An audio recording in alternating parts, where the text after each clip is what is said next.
Muy buenas noches, mis amados hermanos. El Señor les bendiga. Esta es nuestra tercera clase, Introducción a la ética cristiana, a la ética pastoral. Yo tengo por lo menos como pastor y cristiano una dificultad, pensar que a los pastores les pedimos algo diferente que a cualquier cristiano. Por eso cuando nosotros hablamos de la ética pastoral, es una ética para cualquier varón. Y lo que se le pide a un varón como ética, también se le pide a una mujer cristiana. Entonces, al final, es simplemente la ética para el creyente. Esta es nuestra tercera clase y queremos primero poner este tiempo en las manos de nuestro Dios. Vamos a pedirle al pastor Juan Zuluaga que por favor ore por nosotros para que nosotros podamos comenzar con este desafío de esta mañana, de esta noche. Amén. Señor, te damos gracias, Padre Celestial, por el privilegio que nos das nuevamente de reunirnos hoy para seguir estudiando tu palabra, para profundizar en tu voluntad, Señor. Te pedimos que sea tu Espíritu Santo guiando hoy al profesor en esta clase de ética cristiana, Señor, que seas tú iluminando nuestro entendimiento para comprender bien tus principios, para conocer, entender bien tu palabra, Señor. Danos sabiduría, danos la gracia, la fuerza, la valentía que necesitamos, Señor, siempre. No solo para conocer, comprender y entender, Señor, sino para que podamos vivir siempre una vida así como tú lo demandas, Señor, como tú nos diste el ejemplo, Señor, que deberíamos vivir. Ayúdanos, Señor, a que podamos caminar cada día más en amor, en santidad, en todo lo que hacemos, Señor, y que todo eso que hagamos cada día sea para honrar y glorificar tu santo nombre. Te lo pedimos en el nombre de Jesús. Amén. Amén. Muy bien, mis queridos hermanos, vamos a compartir pantalla, vamos a comenzar nuestra clase. Yo quisiera que nosotros tengamos la capacidad de poder participar. Yo creo que nos enriquecemos mucho cuando nosotros podemos considerar cada uno de nuestros aportes, porque el seminario está interesado en algo, en que nosotros podamos construir una teología. Acá no hay un pensamiento más grande ni más chiquito. Lo único que necesitamos es responder con las escrituras. De esta manera, nosotros, mis queridos hermanos, tenemos que considerar algo muy importante, que cuando hablamos de la ética, estamos hablando de la conducta. La ética para el líder, para el ministro, como les decía en un comienzo, tiene que ver con la conducta del creyente. El Señor nos llamó a servir en el reino de Dios. Cuando hablamos nosotros de la conducta del creyente, nosotros tenemos que considerar algunas cosas muy claras. La forma de hablar, las intenciones cuando lo hacemos, cómo vestimos, cómo nos presentamos delante del Señor, incluyendo aún las motivaciones del corazón. Porque fácilmente nosotros a veces podemos juzgar las apariencias. Fíjense que hoy está muy de moda los nuevos cultos donde se han sacado todos los símbolos religiosos o eclesiológicos. Tanto así que uno no considera una necesidad el poder considerar el tenerlos. Y de hecho, muchos de los lugares de adoración de hoy en día, más que una iglesia, parecen centros de entretenimiento. Y eso nos debe llamar una pregunta: ¿qué ha sucedido? ¿Qué ha pasado? Y algo muy interesante que hemos visto a lo largo de estas clases, el posmodernismo nos ha alcanzado. Ese relativismo filosófico, ético-moral, nos ha alcanzado. Y hoy en día nos preguntamos si será bueno o no será bueno el mantener las formas. Esta clase 3 tiene que ver la ética de Jesús y el evangelio del reino. Algo que es muy interesante y quiero recordar al presbítero de Uruguay, Juan López, cuando él nos dijo y nos citó las palabras que estuvieron en el sermón de Spurgeon, que estuvieron en hombres que predicaron el evangelio. ¿Qué haría Jesús? Y nosotros frente a esa pregunta tuvimos que responder que es un poco subjetivo cuando nosotros hacemos eso. El Señor nos ha dejado su palabra. ¿Para qué? Para manifestarnos algo muy importante, la ética encarnada. Jesús nos demostró con su vida cómo nos debemos conducir dentro del reino de Dios. Cuando Él nos dice el reino de los cielos se ha acercado, se ha establecido, se ha inaugurado, nos está hablando de algo que es muy profundo, que tiene que ver con el cumplimiento. Recuerden que algo que tenemos que aprender es despojarnos de ese dispensacionalismo razonable o teológico que nos enseñaron, antiguo pacto y nuevo pacto.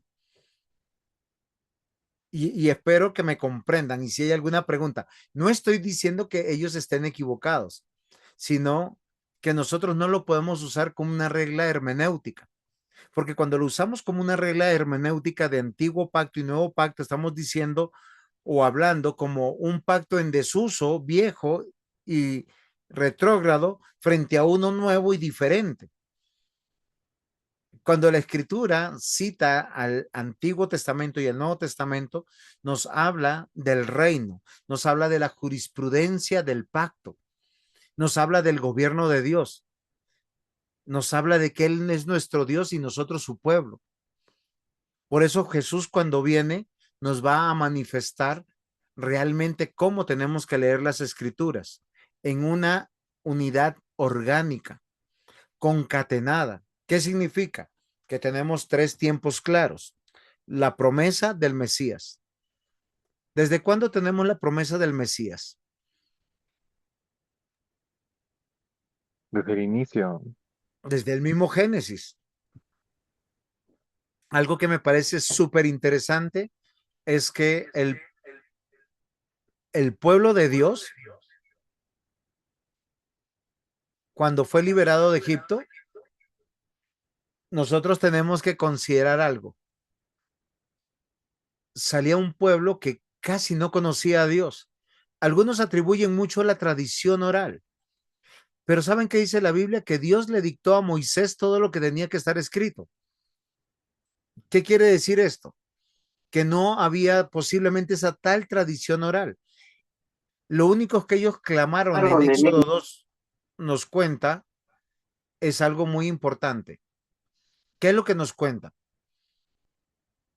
Que el pueblo lo único que quería era salir de su sufrimiento. Y dice textualmente que Dios se acordó que ya era tiempo. 440 años aproximadamente estuvieron en Egipto y ellos salen. Y Dios les dice quiénes son, de dónde vienen y para dónde van. Fíjense que nosotros es ahí donde entendemos que hay una promesa de un Mesías. ¿Por qué ellos fueron liberados? A causa de un Mesías. A causa de esta realidad nos va a suceder algo también muy interesante. Dios le va a decir a ustedes que fueron liberados de Egipto, tienen que hacerse un cambio de, dijo el pastor Zuluaga usando la metáfora de los computadores. Vamos a cambiarles de software. El sistema operativo que ustedes traen, ese paganín, ¿sí? Egipcio, ese es, hay que formatearlo a nivel bajo. ¿Para qué? Para reinstalarles el nuevo sistema operativo que es la supracultura del reino de Dios. ¿Qué quiere decir? La ética. Esa ética que se va a encarnar en Cristo Jesús. Y es algo que nosotros tenemos que considerar, porque la ética cristiana no es un código abstracto, sino la vida, la enseñanza de Jesús encarnadas en la historia. Jesús no vino simplemente a enseñar moral, sino a inaugurar el reino de Dios y a modelar con su persona la perfección que la ley exigía y que ningún hombre podría cumplir. Si nosotros somos correctos y pudiéramos hacernos la siguiente pregunta, ¿cómo debemos caminar dentro del reino de Dios? La respuesta es muy sencilla, como Jesús caminó. Sed pues vosotros perfectos como vuestro Padre que está en los cielos es perfecto. No son mis palabras, no son las palabras de la Biblia, son las palabras de Jesús que están en la Biblia. No son las palabras de Mateo. Recordemos que Mateo fue inspirado por el Espíritu Santo para decirnos que nosotros no podemos vivir sobre la orden farisaica, confesional, diciendo, somos pueblo de Dios, Dios es nuestro Dios, y vivir a nuestro gusto y a nuestras anchas. Y yo se los puedo demostrar antes de avanzar con todo el Antiguo Testamento. Dios da el Pentateuco. Después del Pentateuco, ¿qué sigue? ¿Quién me ayuda? El libro de Josué. Y en grupo, ¿cómo se llaman esos libros de Josué? Los libros históricos. Muy bien, los libros históricos. ¿Qué nos cuentan los libros históricos? Gracias, mi hermano Andrés Felipe Chavarro. Gracias por participar. O sea, miren, este grupo de libros nos va a decir que lo más importante después de la ley viene el establecimiento de la monarquía. O sea, la relación de Dios con su pueblo no solamente es a través de un pacto, es a través de una jurisprudencia legal, donde nosotros damos cuentas a Dios de los aspectos litúrgicos, de los aspectos civiles, de los aspectos sanitarios y de los aspectos morales. Lo que quiere decir que la fe cristiana no nos conduce al religiosismo, sino nos conduce a una vida íntegra delante de Dios, donde Dios examina aún lo más profundo de nuestros corazones, las motivaciones de las cosas por qué hacemos. Y eso me parece muy importante. Luego de la ley y de los libros históricos, ¿qué sigue? Los sapiensales. Los poéticos sapienciales. Poéticos, sapienciales, exactamente lo mismo. Y miren lo interesante. Algo que yo aprendí al estudiar las escrituras, todas las escrituras. ¿Qué hacen los poéticos? Ampliar la ley. Dios nos enseña de una manera retórica, recalcitrante, poética, racional, todo lo que la ley quiere de nosotros. En estos libros vamos a entender que matar no solamente está prohibido, sino todas las maneras por las cuales no debemos matar. En estos libros que vamos a aprender que no solamente adulterar es malo, sino todas las maneras como se adultera, no solamente desde el aspecto sexual. Y me parece muy interesante. Y ya les digo por qué estoy haciendo esta introducción súper larga. Todos los libros poéticos están basados en que el pueblo tiene que abrazar la ley de Dios como su norma de vida y de conducta. ¿Qué siguen después de los sapienciales? Proféticos. Tenemos profetas mayores y menores. Vamos a meterlos todos en un costal. Ellos cogieron la ley y examinaron al pueblo de Dios y les dijeron, Dios piensa esto de ustedes. Su conducta, su carácter, la ética que debería estar centrada en el reino está equivocada. En algunos momentos sus liturgias eran excelentes, llegaban a culto puntual, presentaban todos sus ritos, estaban preocupados de presentarse impecables, pero eran injustos con la viuda, con el extranjero, eran injustos con los huérfanos, eran injustos con sus trabajadores, cobraban intereses de más, se asociaban con las personas que no tenían que asociarse. Y uno diría, ¡ah! Horrible, porque uno diría que ellos estaban perfectamente bien. De hecho, ellos consideraban que estaban bien, pero fíjense que algo que es interesante, una ética centrada en el reino es lo que Jesús cuando cumple, cuando Él se encarna, cuando está con nosotros, nos dice realmente cómo tenemos que vivir, sea que seas pobre o rico. Jesús fue de la clase marginada, no nació en palacio. Edison, ¿tenías alguna pregunta? Ok, algo que yo quiero que nosotros consideremos de manera fundamental es eso, que nosotros tenemos que pedirle a nuestro Dios salir de ese religiosismo farisaico que nos han vendido las iglesias activistas, sobre todo aquellas iglesias que no se sujetan a nadie y que son pequeños imperios de su teología. Y esto es muy interesante, porque la ética centrada en el reino no nos va a decir qué denominación está haciendo lo correcto, sino que nuestra conducta habla por sí sola de lo que hacemos. Y es aquí donde yo quiero que nosotros consideremos el mensaje inaugural de Jesús proclama que el reino de Dios se ha acercado, llama al arrepentimiento, llama a la fe, llama a vivir el evangelio.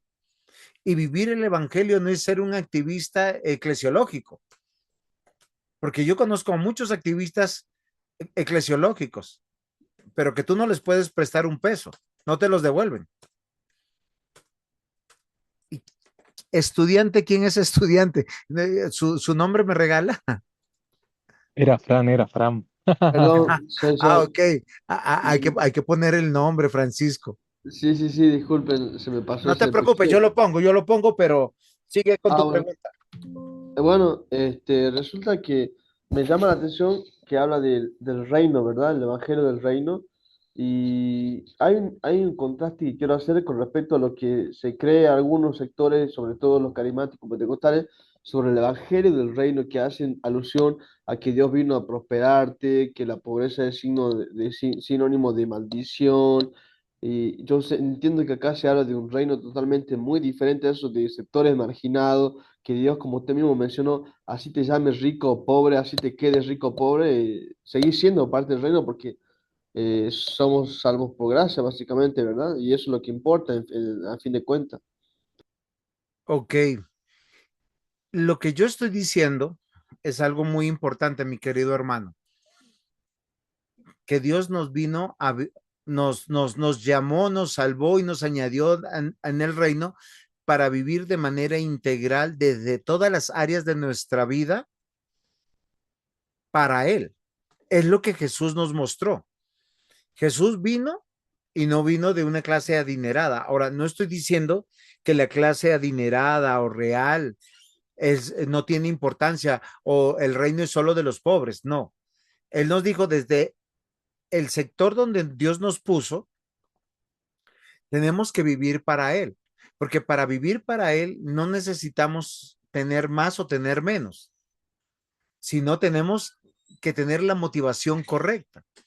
Él nos muestra desde su encarnación, que no lo hizo en familia de pudientes, pero lo hizo en familias que traían tradición de la genealogía del trono de David, de los elegidos, de los llamados a ser salvos.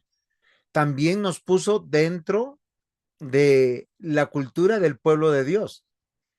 Y esto me parece muy, muy interesante porque en medio de esa cultura permeada por un pensamiento grecorromano, nosotros podemos considerar que, pues, oiga, ¿no será que si nosotros nacemos en un sitio como Bogotá o como, no sé, en Argentina, qué ciudades habrán, que las grandes capitales tienen muchas influencias de todo? Dice, no, estos lugares muy malo para nacer.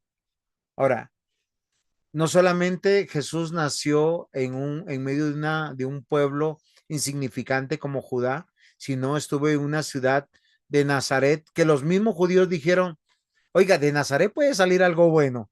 Parece ser que los nazareos no tenían buena reputación dentro de, por ser un pueblo insignificante y por ser un pueblo de paso. Y esto es interesante. ¿A dónde yo quiero dirigirme? Que lo que Jesús está haciendo en medio de nosotros, de manera clara, concisa, es algo que nosotros tenemos que evaluar en nuestras vidas. Si realmente nosotros nos identificamos como miembros del reino de Dios y nos conducimos de manera integral dentro de este reino. Porque si yo soy uno dentro de, dentro de mi trabajo, dentro de mis estudios otro, y en la iglesia otro, y en mi casa otro, tengo un grave problema de identidad. De hecho, el Señor Jesús nos mostró que es ser un recién nacido, que es ser un niño, que es ser un joven, que es ser un adulto, y cómo vivir esta vida sin ser una persona amargada o torturada, porque hay personas que piensan que ser cristiano es, ay, es que yo no quiero ser cristiano porque voy a sufrir mucho, como si fuera un sufrimiento. Y esto es muy importante. Jesús nos mostró que hay plenitud de vida porque estamos dentro del reino. Y lo que establece él en el Sermón del Monte en Mateo capítulo 5 a Mateo 7 no es una ética del interín, desconectada de la realidad, sino la construcción del reino ya presente y todavía venidero, de lo que a veces en teología nosotros argumentamos como el ya, pero todavía no.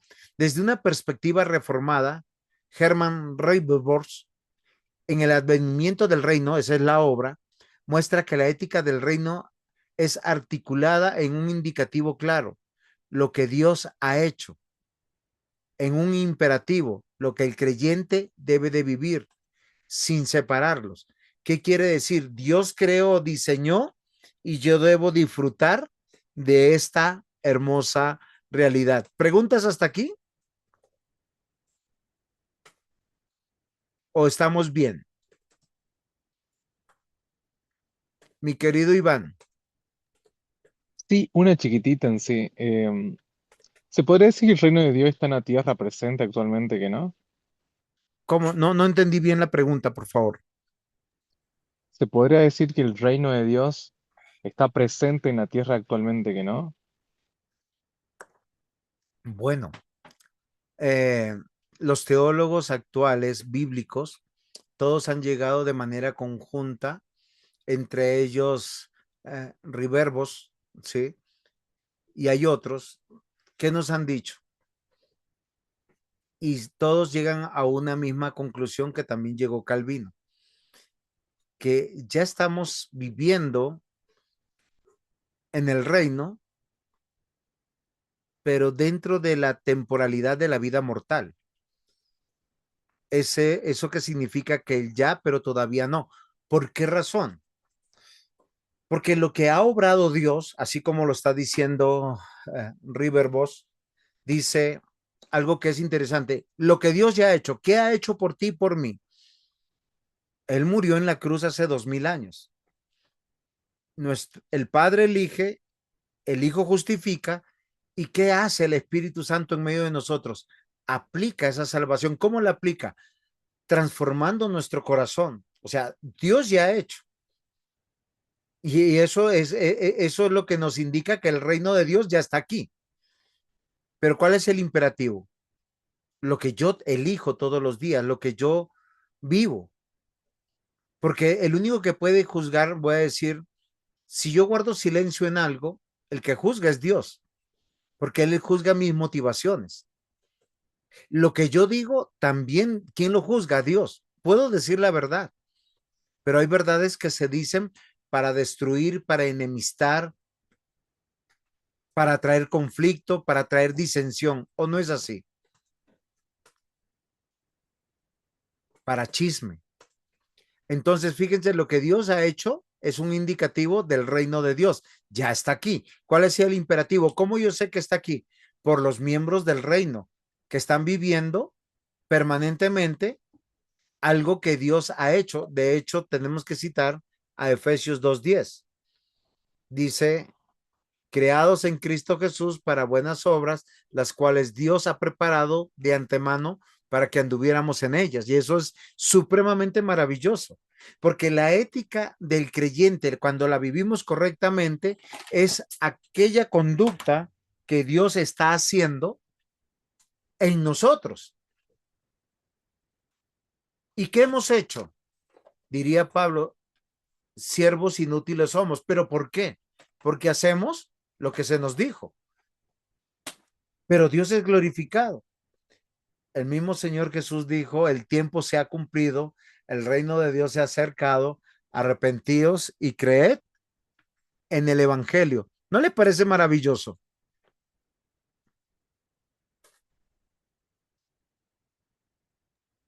Tengo otra pequeña duda, si me puedes ayudar. ¿No se podría decir en un sentido que el reino de Dios siempre estuvo presente desde la creación? Hacen un sentido como que, justo no sé si me estoy confundiendo con Ireneo, con la teología de los reinos en sí, como que hay un reino del bien o un camino del bien y un camino del mal, y una lucha constante de dos pueblos en sí, podríamos decir. Justo así me llamó la atención como cómo puedo entenderlo. También tengo un par de libros que tengo que leer todavía de Palmer y otras personas, pero si me puede dar bajar una idea reformada, le voy a agradecer un montonazo. Ok, Palmer nos va a hablar del Cristo de los pactos, nos va a hablar de un pacto y de un reino establecido donde tenemos que, es que esto más pertenece, esta discusión pertenece más a teología del pacto, ¿sí? Y a teología del reino de Dios. Pero como les digo, la construcción teológica es una, cuando hablamos de la ética, de la conducta, ¿por qué estamos hablando del evangelio y del reino? Aquí me hacen una pregunta y me dicen, ¿quién reina en este mundo? ¿Satanás o Dios? Dios, claramente. Ok. Sin embargo, tenemos que ver que Dios le ha otorgado autoridad a Satanás para que reine sobre los que están fuera del reino. Ahora, ¿cómo sabemos que el reino es el reino y que el reino ya está en esta tierra y desde cuándo? Porque esa es tu pregunta, Iván. Tú dices, Jesús vino a inaugurar el reino, muy bien, pero no está establecido desde el Génesis, y es una muy buena pregunta. Espero haberlo entendido correctamente. Ahora, ¿qué es lo que nosotros tenemos que considerar frente a esta pregunta? ¿Qué es lo que nos está comunicando Jesús cuando dice el tiempo se ha cumplido y el reino de Dios se ha acercado? Arrepentíos y creed en el Evangelio. ¿Recuerdan ustedes que yo les he hablado que la Biblia se tiene que leer en tres tiempos? Y está basado no sobre la historia de Israel o la historia de Judá o de los profetas o del pueblo de Dios, ni de la iglesia, ni de la fe. Es sobre la persona de Jesús. Primer tiempo, la promesa del Mesías. Segundo tiempo, la venida del Mesías, su encarnación. Tercer tiempo, la consumación de todos los tiempos. Y es ahí que tiene razón, porque estamos hablando de un mismo tiempo. Y en todo ese tiempo, ¿qué es lo que nosotros vemos? Al remanente. El remanente que vive en medio de esta realidad. Una realidad donde nosotros, como dijo Abraham, vivo como extranjero y peregrino en este lugar. ¿Por qué razón? Ahora, no solamente porque él pertenece a la eternidad, sino porque no había un grupo de personas determinado en ese momento por Dios que manifestara la monarquía de donde vendría el Salvador. Ahora, si nosotros vemos Dios de manera progresiva, y no tengo ahorita un gráfico como para mostrarles, todo comienza en Génesis, en una historia orgánica, progresiva de la revelación del plan de Dios, de quién es Dios y de quiénes somos nosotros. Génesis capítulo 1, en el principio creó Dios los cielos y la tierra estaba desordenada y vacía, o sea, ex nihilo. Eso es claro, teológicamente. Pero Dios establece los principios del reino. Todo reino necesita un territorio. Dios, que es espíritu, decidió manifestarse, darse a conocer, revelarse y establecer un reino visible.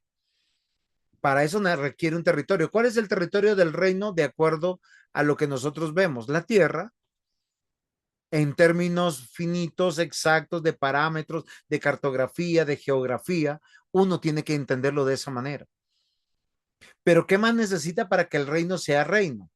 Pues población, y creó a Adán y a Eva. Y hay una coyuntura ahí ya prevista por Dios, porque Dios dijo que los que iban a pertenecer al reino, ya terminó la idea, Francisco, y te doy la idea, y te doy la voz.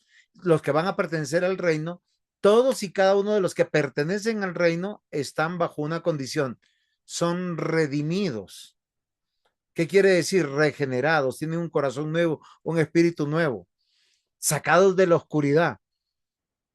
Ahora, tenemos que tener la claridad. Dios no creó el pecado ni incitó el pecado. Me están sacando mucho del tema y tengo que volver rápidamente al tema central. Pero yo quiero que me entiendan una cosa.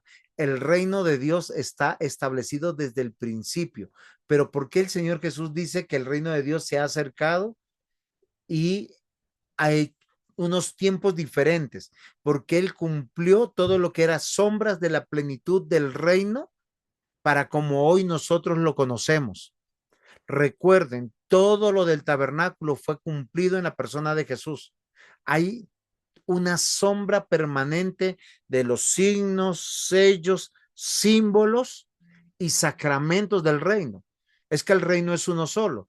Yo no puedo decir que en el Antiguo Testamento hay una manera de salvar y en el Nuevo Testamento hay una nueva manera de salvar. No puedo decir que antes había un pueblo, una nación y hoy hay una iglesia. La Biblia habla de pueblo, asamblea, congregación, pero eso es un tema de eclesiología y no de ética. Pero lo que yo quiero que ustedes comprendan, que todos nosotros hoy comprendamos algo fundamental. Quien vive dentro del reino se debe comportar como un agente, como un embajador del reino. ¿Es claro? Muy bien, Francisco.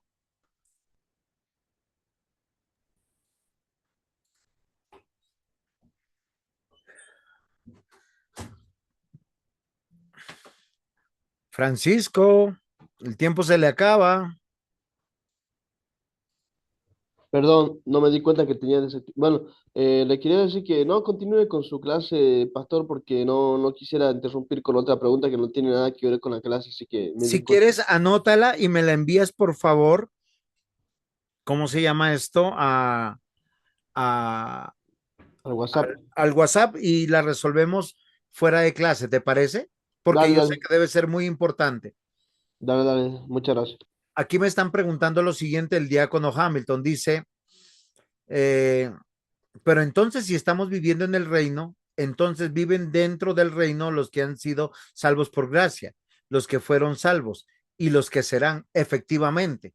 Y esto es algo que nuestro Dios confirma de una manera extraordinaria. ¿Por qué lo confirma?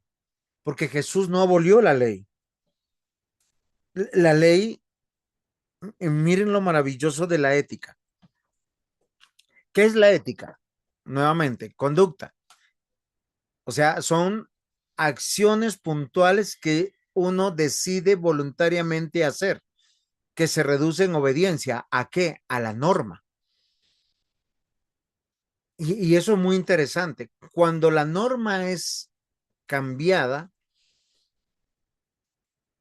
pues estamos yendo en contra del que hizo la norma.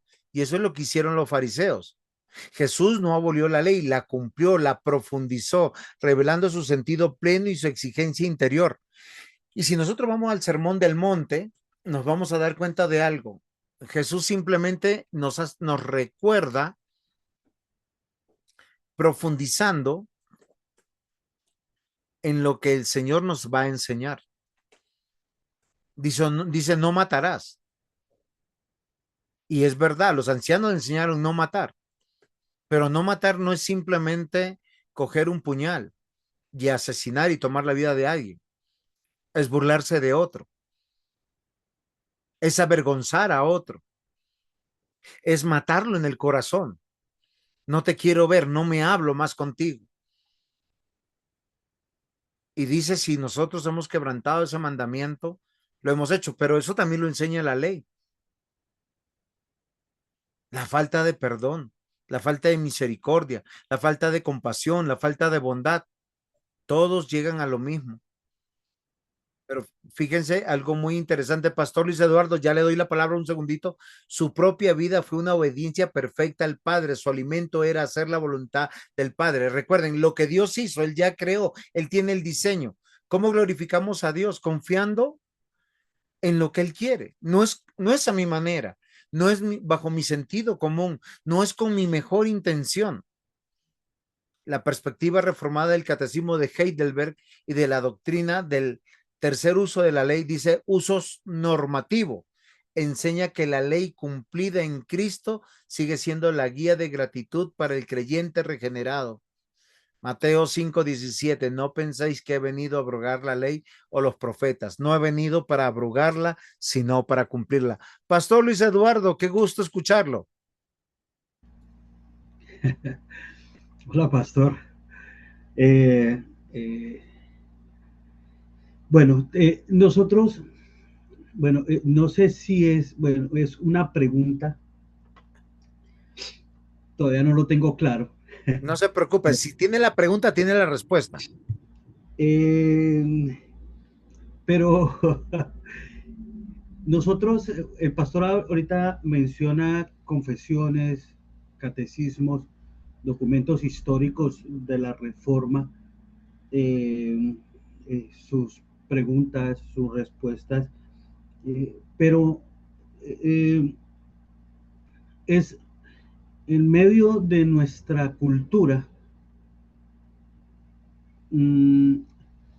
es muy poco conocido estos documentos históricos y hablar de pronto, pastor habla de la ley moral, habla del sermón de la montaña, habla de la inauguración del reino y lo que esperamos y cómo debemos de comportarnos dentro de ese reino inaugurado bajo unas promesas, unas premisas establecidas allí, que es prácticamente lo que es ético en Cristo Jesús para nosotros, concedido por gracia.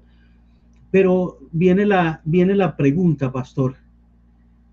Nuestra cultura no conoce mucho de documentos históricos y de inauguración del reino, de estos documentos, y resulta que fuimos más inundados por Scofield y su postura, ¿sí? De hecho, en lo que está hablando el pastor, precisamente que tiene que ver con una postura escatológica y prácticamente no lo ven los mismos, no ven la misma perspectiva en cuanto a esa inauguración o a ese comportamiento aguardando esa venida del reino. Y Scofield, en una parte que menciona en los apéndices de Francisco La Cueva, dice, considera que el sermón de la montaña es una ley que no se puede aplicar en la era de la gracia. Estas interpretaciones pasan por alto el hecho de que Cristo se dirigía a sus discípulos en Mateo, precisamente el pastor habla de Mateo capítulo 5, versículos 1 y 2, y se refiere a menudo a situaciones que solo pueden ser de este mundo, no del milenio ni de cualquier reino divino venidero. Por ejemplo, la persecución por causa de la justicia, los que hieren, ponen a pleito, obligan a llevar esa carga. Entonces, la pregunta es, en cuanto a esta postura de Scofield y la postura del pacto, por precisamente genera esa confusión. Entonces, ¿cómo poder, para aquellos que no conocen esta inauguración del reino y que prácticamente hacen esa diferencia en que estábamos bajo la ley y ahora estábamos bajo la gracia? Entonces, ¿cómo hacer esa conciliación entre esas dos posturas, pastor? Ok, mi querido pastor, muchas gracias. Usted tiene muy buenas preguntas. Miren, nosotros estamos desde una perspectiva académica, hablando de unos temas que son profundos y lo estamos haciendo desde una perspectiva confesional y reformada. Por eso usamos teólogos reformados, artículos confesionales como los catecismos, como las confesiones de fe, y nosotros podemos hasta adherirnos a los mismos cánones de Dort, que son necesarios que nosotros los entendamos. Sin embargo, todo cristiano, desde la intencionalidad de un corazón regenerado, sea que conozca o no conozca estos documentos, va a llegar a la misma conclusión. Si yo soy cristiano, ya no puedo caminar como el mundo, sino tengo que caminar como un hijo de Dios. Si voy a caminar como un hijo de Dios, estoy caminando bajo el reino de Dios, bajo la ley de Dios, porque la ley de Dios tiene un uso normativo. ¿Por qué razón? Porque todo lo que Dios ha determinado es para nuestro bien en todas las áreas de nuestra vida. Voy a hacer una pregunta así para que vean lo irrisorio que es, pero que el sentido común que toda la humanidad tiene. Si yo saco prestado, ¿debo de pagar o no debo de pagar? Claro que debo de pagar. Si yo di mi palabra que voy a pagar, ¿tengo que pagar? Claro que sí. Ahora, ¿cuál es la diferencia entre los que están dentro del reino de Dios y fuera del reino de Dios? La motivación de glorificar a Dios. Porque una falla mía, ¿qué implicaría? Que el nombre de mi Dios sea pisoteado, ya sea por un impío o por un creyente. Pero eso lo pone el Espíritu de Dios en nosotros. Ahora, yo entiendo lo que Francisco La Cueva quiere decir, como aquellos que están bajo una teología distorsionada, porque yo entiendo que la teología de Scofield, en ese, en esas posturas escatológica que tiene y esas conductas pietistas que manifiesta, ¿cómo reconciliamos eso con el Evangelio, que es la gracia, que es caminar sobre la obra de Dios en nuestros corazones? Creo yo firmemente, y espero no estar equivocado, que así como el Señor en su infinita misericordia nos permite entender que la ley no ha sido abolida, nos permite entender que una ética centrada en el amor y en el servicio nos va a llevar a glorificar a Dios. Fíjense cómo termina, y me permiten, voy a leer de mi escritura aquí en la mano, en Gálatas capítulo 5, cómo termina. Porque uno esperara desde una perspectiva eclesiológica, si el Señor dice que los frutos de la carne, o sea, la obra de los que están en tinieblas, son manifiestas como el adulterio, la fornicación, la inmundicia, la lascivia, la idolatría, la hechicería, la enemistad, los pleitos, los celos, las iras, las contiendas, disensiones, herejías, envidias, homicidios, borracheras, orgías y cosas semejantes. Uno que esperaría que dijera como conclusión quien está lleno del Espíritu, pues por el sentido común diríamos, pues ya no es adúltero, ya no es fornicario, ya no es inmundo, ya no es lascivo, ya no es idólatra, ya no practica la hechicería, ya no le gusta pelearse, ya no tiene enemistades, ya no tiene celos, ya. Pero eso no dice la escritura. ¿Qué dice? Versículo 22 dice, el fruto del Espíritu es amor, gozo, paz, paciencia, benignidad, bondad, fe, mansedumbre, templanza. Dice, con tales cosas no hay ley. Entonces, hagamos un análisis. ¿A qué se refiere frente a la ética? Que Dios obra de una manera tan extraordinaria para que nosotros podamos considerar lo que yo tengo acá en pantalla, mis queridos hermanos. O sea, si yo veo el fruto del Espíritu Santo en mí, o sea, la obra de Dios, yo soy llevado a amar al Señor y al prójimo. El resumen de toda la ley nos lleva a un sentido mismo. ¿Cómo se resume toda la ley y todos los profetas? El amor. Y miren lo interesante. Yo puedo ser tentado por todos los otros pecados que hemos mencionado, pero lo interesante es que si yo me obligo a no adulterar, a no fornicar, a no emborracharme, a no, yo en mis fuerzas, Juan José Dávila, sí, Pastor Zuluaga, aconséjeme, si yo me estoy esforzando para no caer en todos esos pecados horribles que dice la Escritura pensando que soy así, puede que sea peor, pero soy así, listo. Si yo me esfuerzo en eso, sin Dios, ¿eso es evangelio o qué es? No, eso no es evangelio, eso es buscar como el éxito personal. Sí, pero eso en una sola palabra, ¿cómo se llama? Pero ¿cómo se llama? Espere, no, a ver, repítame la pregunta. ¿Cómo se llama ese esfuerzo que es loable, que lo hacen todos los seres humanos para poder convivir en una sociedad? Un hombre que está perdiendo su matrimonio por ser borracho, quiere dejar de ser borracho y se esfuerza en todas sus fuerzas en dejar de ser borracho, pero no falta que en el 15º día del mes de agosto celebre su jefe y diga, mi amor, volví a caer. ¿Por qué? Porque lo hizo él. Ahora, todo esfuerzo humano se resume en una sola palabra, moralismo. Moralismo, moralismo. Muy bien, Francisco. Moralismo, el moralismo. Y el moralismo no significa cristianismo. Miren, el ejemplo supremo de Jesús, de Jesucristo, de nuestro Señor, es del servicio. El Hijo del Hombre no vino para ser servido, sino para servir y dar su vida en rescate por muchos. La perspectiva reformada, como Parker, el conocimiento del Dios Santo. De John Scott dice, la cruz de Cristo subraya que el amor cristiano siempre está definido por la cruz y no por un sentimentalismo o un esfuerzo humano. Pastor Luis Eduardo, ¿yo alcancé a responderle o no? Sí, señor. Gracias, pastor. Ok.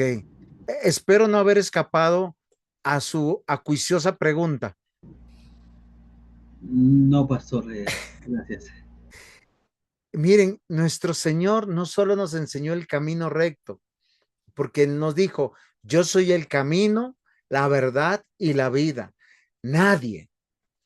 O sea, eso es interesante, es un absoluto teológico. Nadie viene al Padre sino por mí. O sea, lo que Cristo no haga en nosotros, nosotros no lo podemos hacer.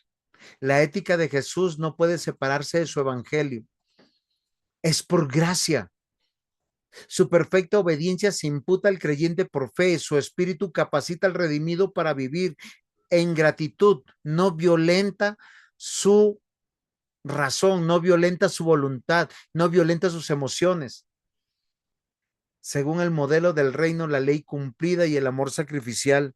Y esto debe ser muy maravilloso para nosotros. Esto tiene una implicación que traspasa nuestro corazón. Toda ética pastoral auténtica debe partir de la persona y de la obra de Cristo. Miren, queridos hermanos, yo he visto métodos de Gestapo cristiana. ¿Sí se han dado cuenta? Aquellos que revisan tu celular, revisan tus redes sociales, te llegan de sorpresa, te examinan con quienes andas, te interrogan y finalmente te llegan al exterminio natural que concede eso. Y estoy no siendo solamente una metáfora, es una realidad en la mayor parte de las iglesias. Ese tipo de acciones conduce a la iglesia al moralismo, a tener una apariencia de piedad, porque el problema del hombre no es lo externo, es su corazón. Yo puedo estar callado diciendo sí, señor, y diciendo, Señor, sácame de aquí. Yo puedo estar de pie frente a un llamado de atención y decir por dentro, no me dejo. queridos hermanos, el reino de Dios, la ley y el amor de la cruz nos permite abrazar con gratitud la norma de Dios para que sea nuestro deleite. No hay cosa más maravillosa saber que yo no vencí, sino que Cristo venció en mí. ¿De qué sirve? Miren, yo les voy a contar algo. Era más o menos el 2007, 2008.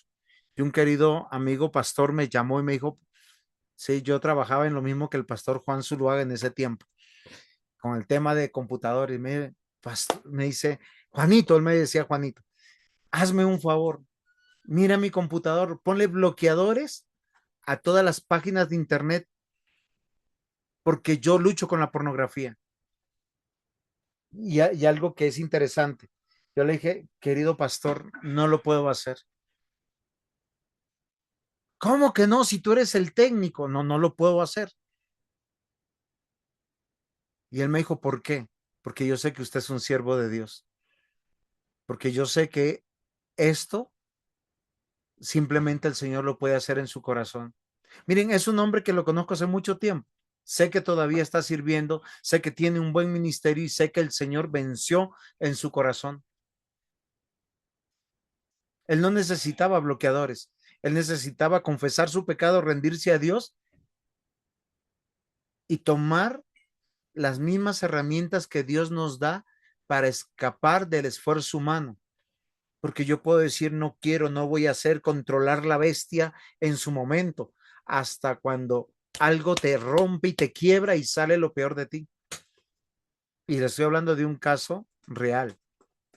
Como ustedes no saben qué pastor yo conozco, porque conozco más de 200 pastores, les quedará en la lista larga. Pero, queridos hermanos, el problema del ser humano frente a la ética cristiana se llama moralismo. ¿Qué es el moralismo? La tendencia a convertir la vida cristiana en un sistema de reglas, prohibiciones, conductas externas, sin referencia al evangelio ni a la gracia. ¿Cuál es el problema central? Confundir la obediencia con legalismo y la santidad con apariencia.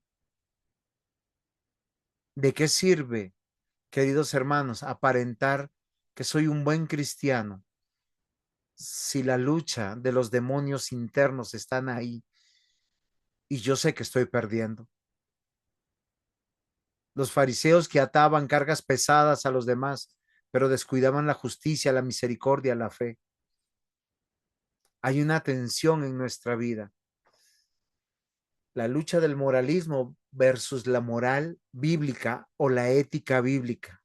Y esto me parece muy interesante, mis queridos hermanos, porque aquel que ha nacido de nuevo tiene que vivir como la nueva criatura que es y no como el viejo hombre que Dios lo está despojando. El moralista está pendiente de las reglas externas, pendiente de la apariencia, pendiente de la carga. Nosotros estamos pendientes del evangelio. Miren, se los pongo de este tamaño. ¿Por qué debo de perdonar? Ah, porque la Biblia dice perdona, pero por dentro estoy amargado, estoy furioso, estoy que le cobro esta vida y la otra. Pero si yo vivo por por la obra de Cristo, si yo no soy moralista, si no tengo una moral bíblica, ¿a qué conclusión llego yo? Miserable de mí. Yo ofendí tanto a Dios y Dios me perdonó. Pues este sinvergüenza hay que amarlo y ya. Hay que perdonarlo. Hay que pasar página. Hay que abrazarlo.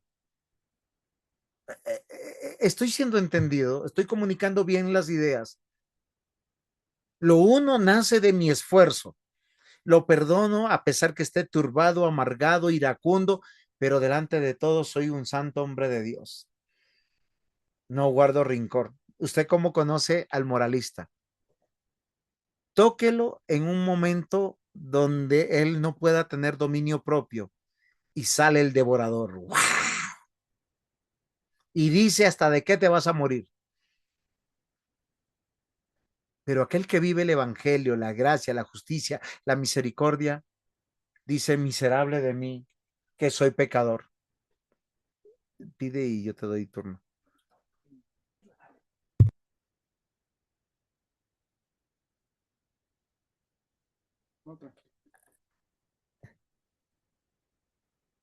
Estoy acá con nuestro diácono Hamilton. Él va a participar. Está acá conmigo en clase. Hágale. Buenas noches, hermanos. Pues ahorita hablando un poco acerca de la ética, de la moral, pues hay un pasaje que me llama a mí mucho la atención y es Eclesiastés 7, 16 al 18, y dice, no seas demasiado justo, ni seas sabio con exceso, porque habrás de destruirte. No hagas mucho mal, no seas insensato, porque habrás de morir antes de tu tiempo. Bueno es que tomes esto y también de aquello, no apartes tu mano, porque aquel que a Dios teme saldrá bien en todo. Y es analizar cómo, si bien la ética bíblica nos enseña, nos muestra muchas cosas, como dice la palabra, la ley ha sido nuestro ayo para llegar a Cristo, para conocer a Cristo. Y también otro pasaje dice que la ley es buena si se usa legítimamente. Lo que no podemos hacer nosotros es lo que hacen los fariseos de ponerse cargas que ni ellos mismos pueden cumplir, sino creería yo que debemos es descansar en lo que el Señor está haciendo, en Cristo, porque si bien está esa ley que me dice qué tengo que hacer, qué no debo hacer, esa ley también me enseña, pero también me muestra mi incapacidad, me muestra que yo no puedo cumplirla. Y eso también es bueno porque me lleva a descansar en la obra perfecta del Señor. Muy bien, mi querido diácono. Es algo que nosotros tenemos que considerar. Y recuerden que los libros sapienciales fueron dados por Dios para enseñarnos como si fuéramos niños de cuna, con canciones, con poemas racionales. Es como yo recuerdo mucho de niño que mi mamita me enseñó a lavarme la cara con una canción. Dice, Pimpón es un muñeco de trapo y de cartón, se lava la carita con agua y con jabón. Así hacen los padres, nos enseñan muchas cosas. Así es nuestro Dios.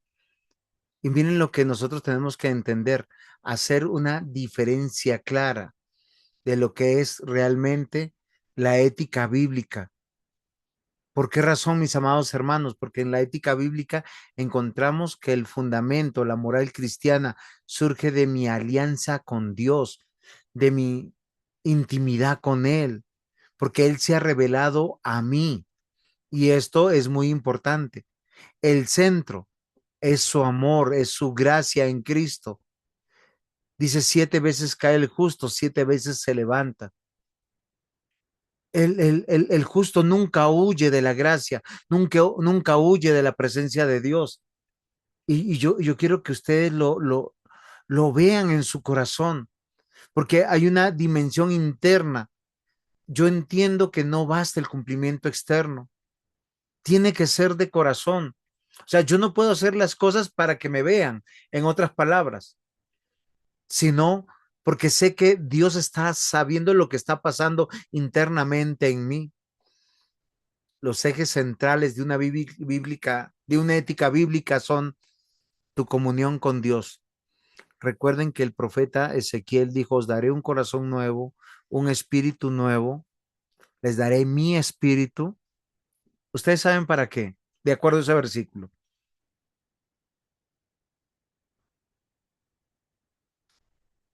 Hello, para que hagan mi voluntad. Eso es ética. Eso es lo más maravilloso. Nosotros tenemos que reconocer que no podemos vencer nuestros propios pecados porque tenemos un problema, lo dice Gálatas, los deseos de la carne. Y la carne es contra el espíritu y el espíritu es contra la carne. Y los dos están contrapuestos. En todo lo que nosotros caemos, primero lo hemos deseado, luego lo hemos concebido y luego lo hemos ejecutado. Pero el creyente se arrepiente. Es algo muy importante, mis amados hermanos, que nosotros consideremos esta hermosa verdad que el Señor nos pone delante de nosotros. ¿Por qué razón, mis amados hermanos? Porque tenemos que hacer un ejercicio de introspección. ¿Qué estamos viviendo? ¿Moralismo o la moral bíblica? Cristo vivió algo muy importante. ¿Qué vivió? Ya, Maikito, ya te doy la palabra. Vivió porque Él es el Hijo de Dios, fuente de la gracia y de la ley. Michael, cuéntanos. Buenas noches a todos. Pastor, tenía una pregunta, digamos, para entender, digamos, cuál sería la línea que, digamos, me muestra a mí cuando yo hago las cosas, digamos, para que me vean las personas o, o hacerlas, digamos, por amor a mi hermano. No sé si me haga entender. Digamos, por ejemplo, yo qué sé, yo voy a hacer, a ver, yo pongo un ejemplo. Le regalas una ropa, algo para Él. No, no, digamos, en los sábados vamos a ordenar la iglesia, ¿no? Entonces, digamos, yo voy con pensando en mi hermano, ¿no? Como, bueno, voy a ayudarle a mi hermano. Pero entonces, digamos, yo también pienso, pero ¿cómo sé si lo estoy haciendo más bien es para que él me vea? O sea, no caer en eso, voy a ir para que él me vea que lo estoy ayudando, sino yo entender que lo estoy haciendo, digamos, por amor a mi prójimo. No sé si me haga entender. Que es como una línea que a veces, digamos, me cuesta a mí diferenciar de si realmente lo estoy haciendo por amor al prójimo o lo estoy haciendo para que mi hermano lo vea. O sea, a Ok. veces me cuestiono como, sí, no sé si me haga Es, entender. yo creo que la respuesta es bastante sencilla. La evidencia va a ser tu corazón, porque mira, si tú miras la tabla en la pantalla, el moralismo, ¿cuál es la fuente de su obediencia? Las normas humanas, las tradiciones, la apariencia de rectitud, el cumplimiento externo de reglas restringidas, fariseísmo, legalismo, orgullo, juicio, hipocresía. Ahora, ¿eso cómo se ve recompensado? En que la persona está esperando el reconocimiento, el que le den las gracias, el que lo atiendan bien, el tener un lugar por lo que está haciendo. Cuando nosotros hacemos como lo que tú pusiste de servir en la iglesia, de ir un día antes, preparar la iglesia, ¿cómo yo sé que lo estoy haciendo para Dios y que nace de un corazón regenerado con las motivaciones correctas? Porque no estoy esperando una recompensa ni un reconocimiento humano, lo estoy haciendo para Dios, porque Dios se me reveló a mí, porque yo sé que lo estoy haciendo en un sentido de servicio, en un sentido de amor, porque hay una transformación de mi corazón, porque yo no estoy haciendo para ser aprobado, ni ser reconocido, ni lo hago porque para que luego me pongan en un cartelito y digan el hermano ejemplar, Michael Dueñas, o bueno, Juan José Dávila, sino por una obediencia de saber que yo pertenezco al reino de Dios, que yo quiero contribuir con la extensión del reino, porque hay una bienaventuranza. El Señor dice que todo trabajo que hacemos dentro de la iglesia o fuera de ella, o mejor, todo trabajo que hacemos dentro del reino de Dios es recompensado. Y cuando digo todo trabajo, es todo trabajo. Ser padre, ser esposo, ser hermano, ser miembro de la iglesia, ser empleado. Y es fácil de demostrarlo. Dice, cuando tú vas al trabajo, no trabajes por el salario, porque algunos trabajan por el salario para ganar más, otros porque ganan menos. Dice, no, trabaja para el Señor. Si es así o no, querido pastor Juan Zuluaga, cuando somos esposos, en el caso de los varones, dice, ama a tu esposa como Cristo amó a la iglesia. Señor, hasta la muerte, sí, hasta la muerte. Pero Sí, ¿por qué lo hacemos, Señor? sí, sí, yo creo que es como esa es la línea, es cuando yo espero algo a cambio. La palabra del Señor siempre nos invita y nos dice, todo hágalo como hacerlo para el Señor. Yo me pongo a pensar mucho a veces, por ejemplo, cuando estoy reparando algún equipo o algo, un cliente no lo va a ver por dentro, pero yo tengo que hacerlo, igual a mí me van a pagar, cierto, a diferencia de cosas que se hacen en la iglesia. pero yo pienso a veces, y yo digo, y si de verdad fuera un computador, una impresora del Señor, ¿cómo lo arreglaría? Entonces, eso me motiva a mi esposa para hacer las cosas bien. Y a veces lo que dice Michael es verdad, perdemos mucho eso como de vista en la iglesia porque perdemos ese punto de vista, dejamos de, creo que la línea es esa, cuando yo no lo hago ya para el Señor, y usted lo dijo, cuando lo hago para los demás, pero a veces no busco tampoco ese reconocimiento, pero quiero como cumplir. Entonces yo creo que lo que nos tiene que motivar es eso, ir siempre a la iglesia, sea barrera, predicar, sea atender una consejería, o sea a organizar sillas. La motivación es para quién lo estoy haciendo, y eso creo que debe ser algo que, un filtro que tenemos que tener en la ética también, que nos va a motivar y nos va a hacer entender siempre para qué estamos haciendo las cosas, para quién. Ok, mi pastor, muchas gracias. Usted me hizo recordar hace años, en mis tiempos de técnico de computador, que una vez dañé una board y en mi corazón yo decía, yo le puedo decir al cliente, la board venía quemada. Y saben que, o sea, me invadió tanto el temor de Dios que fui y compré una board nueva y se la puse, porque yo dice, yo lo puedo engañar a él me lo puede pagar, pero al final estoy engañando es a Dios. Ahora, riesgos del moralismo, la hipocresía. Una persona que ha caído en el esfuerzo humano, que toda persona sin Cristo, sin regeneración, cae en eso. Quiere ser un excelente padre, quiere ser un excelente esposo, un excelente novio, un excelente miembro de un club, de lo que sea, pero al final está cargado. ¿Por qué? Porque el corazón del hombre es egoísta, lleno de maldad, pero aquel que está en Cristo es totalmente diferente. El moralista se carga. Llega un momento en que tira la toalla porque él quiere cambiar, él quiere servir, pero lo hace en sus fuerzas. Las normas del evangelio lo van a sofocar. Fíjense que todos los domingos tenemos que venir con la misma actitud, amar a Dios y amar al prójimo. Pero eso solo Dios lo puede hacer. El moralismo nos desconecta del evangelio.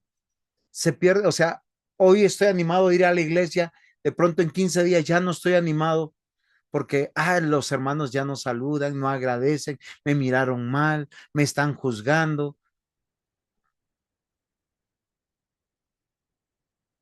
porque estamos pendientes del juicio del prójimo o al prójimo. El moralismo tiende a condenar más que a restaurar. Maikito, ¿te respondimos? Sí, sí, sí, señor, muchas gracias, Muy pastores. bien. Una perspectiva bíblica. Entender. Usted iba a decir algo. Pues sí, yo, bueno, es un ejemplo muy sencillo respecto a lo que decía nuestro hermano Michael ahí rápidamente. Yo le puedo decir a un hijo mío algo muy básico como tienda la cama. Sí, tienda la cama como una orden y si no, digamos, le doy un correazo, por decirlo de alguna manera.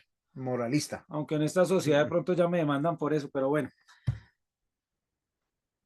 Él la puede tender por dos motivos. La primera puede ser porque si no la atiende, yo le voy a, a dar un correazo. Pero la segunda puede ser porque él se da cuenta que es una manera de colaborar y de ayudar en la casa y ya la motivación de él es diferente porque nace de la gratitud, ¿sí?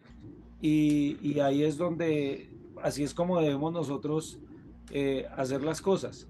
Lo que pasa es que tenemos es que pedir al Señor de no caer en esa línea de que es que yo hago las cosas y yo soy muy bueno y qué sería de yo sin mí o es que yo soy un super siervo o yo ayudo mucho en la iglesia, sino más bien pedirle al Señor que nos capacite, que nos dé ese corazón genuino para poder hacer las cosas para Él. Muy bien, mis queridos hermanos. Pastor Luis Eduardo, ya le doy la palabra un ratico. Perspectiva bíblica de la ética. Es por gracia, no por obras. Y lo que yo hago, lo hago porque Cristo lo está haciendo en mí. Jesús denuncia el moralismo del fariseo y llama a la pureza del corazón. Esto que tiene que ver con las motivaciones. Santiago, la fe verdadera se muestra en las obras de misericordia, no en un ritualismo vacío. Conclusión, la Biblia no rechaza la moral, sino el moralismo. La ética cristiana es fruto de la gracia y del espíritu, no de la autosuficiencia humana. Cuando yo pienso que yo puedo, me voy a quebrar. La ética cristiana nace de la gracia y se expresa en misericordia. Pastor Luis Eduardo.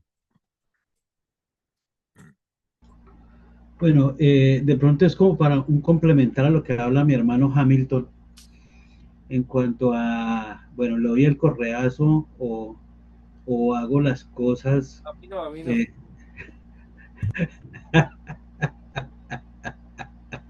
es que no lo puedo ver, hermano.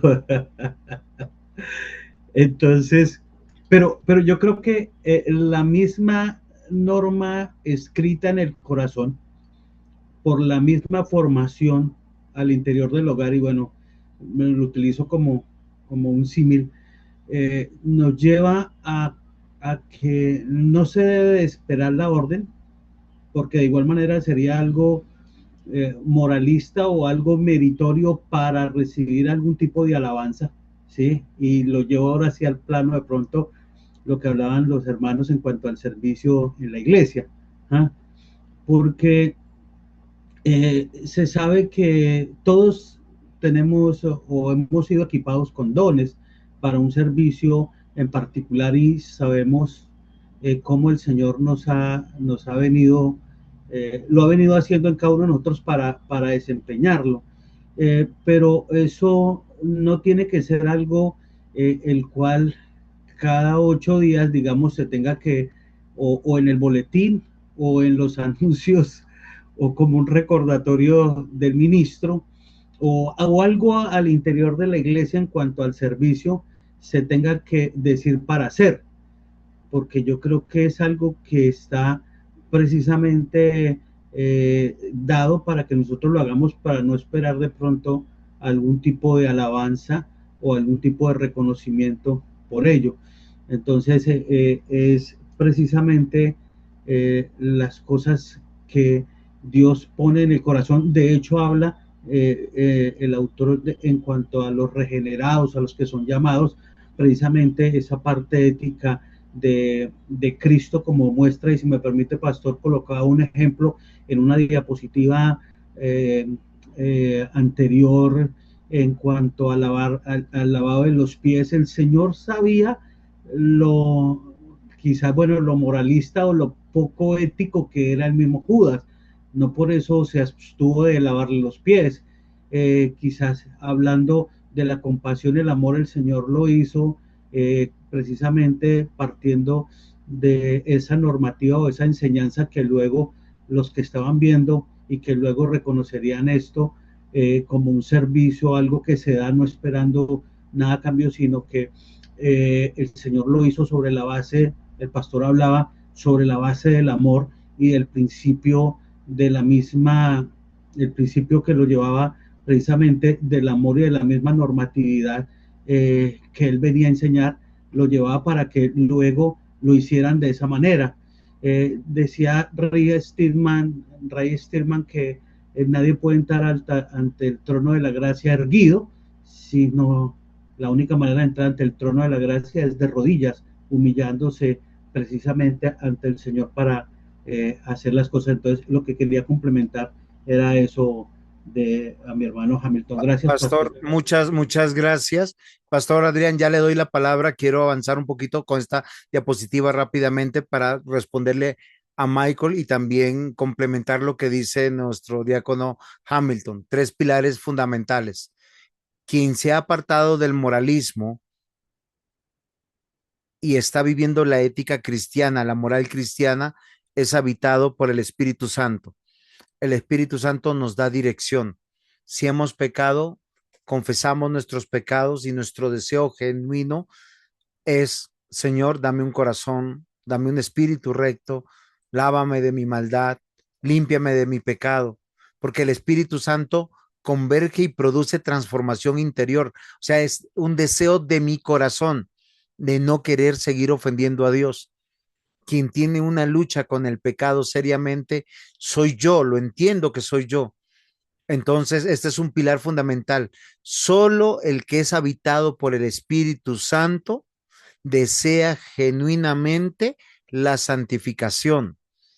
Solo aquel que ha sido instruido por la palabra, o sea, enseñado por Dios, corregido por Dios, renueva su mente. Y es algo que es muy interesante, porque nosotros no somos un computador que nos aprietan unos comandos y sacamos unas funciones extraordinarias. No, el Señor nos habita a través de su espíritu y nos instruye por su palabra. Y algo que es muy interesante, que posiblemente a veces no pensamos, que la ética viva que nos aparta del pietismo, del religiosismo, del fariseísmo, de todos esos sismos peligrosos como el mismo moralismo, es la oración, porque la oración nos mantiene en comunión con Dios. Haga un ejercicio, mi querido hermano. No sé cuál es su lucha. Eh, Hamilton, mencióneme un pecado. La gula, por ejemplo. La gula. Si yo tengo de deseo de comer de más, Señor, entro en oración. Le pido a Él, porque yo sé que en su palabra me dice que yo debo de comer para vivir y no vivir para comer. Es mi pecado, lo confieso, le pido al Señor que me ayude y empiezo a confiar en la dirección del Espíritu Santo, esa capacidad de poder deleitarme en matar al viejo hombre, literal lo que estoy diciendo, porque tenemos una lucha que no es contra personas. Miren, queridos hermanos, es algo que tenemos que meditar. Pastor Adrián, antes de yo pasar a la siguiente diapositiva, casi lo olvido. Gracias. Creo que este asunto de la ética y la moral, a mi humilde entender, se define de una manera muy práctica. O sea, a veces decimos entonces que no hago cosas morales porque si hago algo que moralmente es correcto, entonces soy moralista, no soy ético. Y yo creo que esta discusión se acaba en el sentido de que nosotros estamos llamados es a hacer la voluntad de Dios. Eso estamos llamados a hacer, la voluntad de Dios. Cuando yo como cristiano me permito hacer lo que Dios manda y ordena en su palabra, estoy siendo ético y debo reconocer que todo lo que Dios me ordena es moralmente bueno. Entonces, inevitablemente nuestra moral está ligada a la ética, pero el problema del moralismo es cuando yo actúo bajo los principios morales de la humanidad o mis propios principios morales. Pero la ética es cuando mi moral está sujeta a la voluntad de Dios. Eso es la ética cristiana, a mi humilde entender. Entonces, no debemos temor en hacer las cosas que son moralmente correctas, siempre y cuando sean la voluntad de Dios, porque hay cosas que socialmente se definen como moralmente correctas, pero que sabemos que van en contravía a la voluntad de Dios. Entonces, la Biblia dice, Jesús dijo que no todo el que dijera Señor, Señor entraría al reino de los cielos, aunque predicaran, aunque enseñaran, aunque echaran fuera demonios, aunque hicieran milagros, sino aquellos que hacen la voluntad de Dios. Entonces, considero que la ética, nuestra ética debe estar basada en lo que Dios demanda y ordena en su palabra. Apreciado pastor, muchas gracias. Las personas que no están en Cristo tienen una ley natural. Recordemos que todos fuimos creados a imagen, conforme a la semejanza de Dios. Y desde el pecado, todo quedó corrompido, corrupto, distorsionado. Pero hay una ley natural, algo que los teólogos llaman gracia común, donde las sociedades pueden vivir bajo normas sociales y esfuerzos humanos, de relaciones externas o inexistentes con Dios, pero lo hacen porque tienen un miedo al castigo, porque lo hacen porque están buscando la aprobación del papá, del líder eclesiológico, del líder en el trabajo, de alguien, porque es un cambio superficial. Queridos hermanos, eso los lleva finalmente a un esfuerzo cansado y a un vacío. Miren que muchas personas han alcanzado el éxito económico, la fama, el poder y terminan suicidándose. porque el moralismo no los conduce a nada, después de haber hecho buenas obras que llamaríamos nosotros. Sin embargo, la ética cristiana, la moral cristiana, no solo es qué hiciste, sino qué estás viviendo en coherencia con aquel que mora en ti. 1 Corintios 6:17, pero el que se une al Señor, un espíritu es con él. Nosotros disfrutamos de la presencia y de la obra del Espíritu Santo. Tenemos una unión permanente, relacional con Dios. El amor y la gratitud nos hace sobreponernos a nosotros mismos y deseamos de todo corazón agradar a aquel que nos amó. Y sabemos que estamos en una renovación constante, en obediencia, capacitados por el Espíritu Santo, y eso es muy importante. El fruto del Espíritu nos lleva a santidad, paz, gozo, perseverancia en Cristo, y es algo que nosotros debemos notar. Pero eso a su vez, que es un motor de la santificación, nos lleva a la mortificación del pecado. Debemos reconocer que nosotros, frente a la ética bíblica, de cultivar las virtudes cristianas, de caminar en las buenas obras, de el deseo de agradar a Dios, tenemos que mortificar el pecado. Mientras que el nuevo hombre es vivificado para vivir con Dios, nosotros permanentemente tenemos que mortificar al pecado, porque ese viejo hombre sabe sobrevivir, está ahí, y tenemos que resistir esos deseos desordenados. A veces nosotros pensamos que una vez regenerados, una vez salvos, estamos como alguien me saludó hoy día, ¿qué más querubín? Creo que así fue, ¿no? O arcángel, no, ¿cuál querubín, arcángel? Yo estoy caminando en la tierra, lucho con un viejo hombre que permanentemente me habla al oído. Deseo, deseo, deseo, satisfácelo, satisface tu sed. 3 pecados normalmente que nosotros luchamos: el materialismo, el poder. Son pecados que están en todos nosotros. Señor. Sí, el amor al dinero, que es el materialismo, ¿sí? El poder y la búsqueda del bienestar, ¿sí? Es algo que nosotros tenemos que considerar, mis queridos hermanos. Matar el pecado o el pecado te matará. Pensamiento de un reformado, John Owen. Gálatas 5:16 tiene una idea central. Santidad no es esfuerzo humano, es el fruto del Espíritu que nos transforma. Y es algo que nosotros tenemos que considerar. Entonces voy a pasar por esto y voy a avanzar un poquito porque si no, me quedo sin clase o no.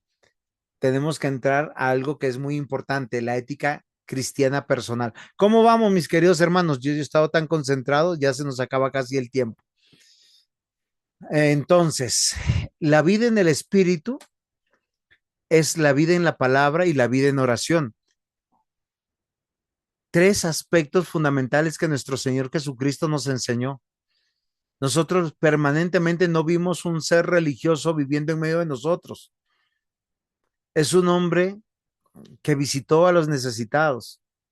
Es un hombre que guardó el día del Señor. Es un hombre que caminó en esta vida, viviendo en la palabra y viviendo en la oración, siendo Dios verdadero y hombre perfecto. La ética cristiana no es el precio de la salvación, sino el fruto de ella. Y esto debe llamar nuestra atención, de la aceptación en Cristo a la vida en gratitud. Por eso, mis amados hermanos, Gálatas 5:16 dice: andad en el Espíritu. ¿Qué más dice? No satisfagáis los deseos de la carne. Miren lo interesante, Michael nos hizo caer en cuenta, hay muchas cosas que nosotros estamos haciendo bien en la iglesia, ¿Cómo yo sé que no son producto del moralismo, de mi esfuerzo? Pues cuando yo no estoy esperando una recompensa, reconocimiento o aprobación, cuando viene de Dios, yo sé que eso me está santificando y requiere de mí esfuerzo, compromiso, responsabilidad. Es disfrutar de un privilegio que a muchos no les gusta este tema, el privilegio que Dios nos hizo libres, el privilegio del libre albedrío. El libre albedrío existe y existe con relación a la simiente o a la naturaleza donde estamos. El hombre sin Cristo solo tiene una libertad de seguir siendo esclavo del pecado. Escoge entre este pecado o otro pecado, entre ser libertino, ser legalista o ser moralista, pero sufre porque está perdido, porque no tiene el evangelio. El creyente le rompieron las cadenas de la esclavitud al pecado y ahora disfruta de su libre arbitrio o su libre albedrío porque ha sido injertado en la vid verdadera. El moralismo intenta producir aceptación por medio de la conducta. Yo hago para que me aprueben, me visto para que me aprueben, hablo de esta manera para que me aprueben. ¿Se han dado cuenta que muchos hermanos cuando pasan al púlpito o a hacer una oración o hacer o dar una palabra se transforman? Pues es una evidencia de no ser cristiano. Porque tú como oras en tu cuarto o con tus hermanos en la casa o con tu familia en la casa es como debes orar en la iglesia. Tal como tú eres en tu casa, en tu trabajo, debes ser en la iglesia. El moralista que está diciendo, bueno, voy a mi trabajo y mi lenguaje es como los del trabajo, porque está buscando aceptación. ¿Qué se requiere para ser aceptado entre un grupo de alcohólicos anónimos? ¿Qué se requiere? ¿Alguno que tenga experiencia? No, no. Aceptación. Sí, gracias, Edison. Sí, pero uno requiere ser alcohólico, tomar. Vamos a tomar una cerveza, pues tomemos. Ese es el problema del moralista, porque reduce todo. Lo que voy a hacer lo hago para ser aprobado. El cristiano lo que hace, lo hace comprobando que sea agradable para Dios. El evangelio produce una conducta nueva desde la aceptación recibida en Cristo. La ley revela la norma santa. La cruz provee perdón, justicia. El Espíritu aplica la obra de Cristo. La ética personal no es una apariencia religiosa, sino fruto vivo de la gracia. Es comprensible, mis queridos hermanos. Por eso la ética personal como expresión visible de la gracia invisible. Aquel que ha nacido de nuevo quiere vivir en santidad porque ha sido unido a Cristo. Es habitado por el Espíritu Santo, instruido por la palabra, sostenido en dependencia mediante la oración. Estos tres pilares hablan de que estoy haciendo las cosas correctamente porque vivo dentro del reino de Dios. Entonces, el fundamento dinámico de la ética cristiana, el creyente ha nacido del Espíritu, ha sido sellado por el Espíritu y es templo del Espíritu Santo. Y miren lo interesante que uno puede entender cuando la Escritura habla de que fuimos sellados por el Espíritu Santo, porque lo que está diciendo que somos expresión de la obra de Dios a quien le pertenecemos como propiedad. O sea, ¿qué es lo que uno sella? Una escritura. Lo que uno ha creado, lo que uno ha comprado, lo que es de nuestra autoría, de nuestra propiedad. Y el Espíritu Santo es la obra garante. Fíjense que hay tres palabras interesantes del Espíritu Santo en todas las cartas paulinas. Dice que son las arras, dice que son las primicias y dice que es el sello de la obra de redención de nuestro Dios. La vida cristiana es una marcha continua bajo la dirección, el poder y la presencia del Espíritu Santo. Es para que no hagamos lo que nosotros queremos. El fruto del Espíritu es evidencia de regeneración y conformidad progresiva a Cristo.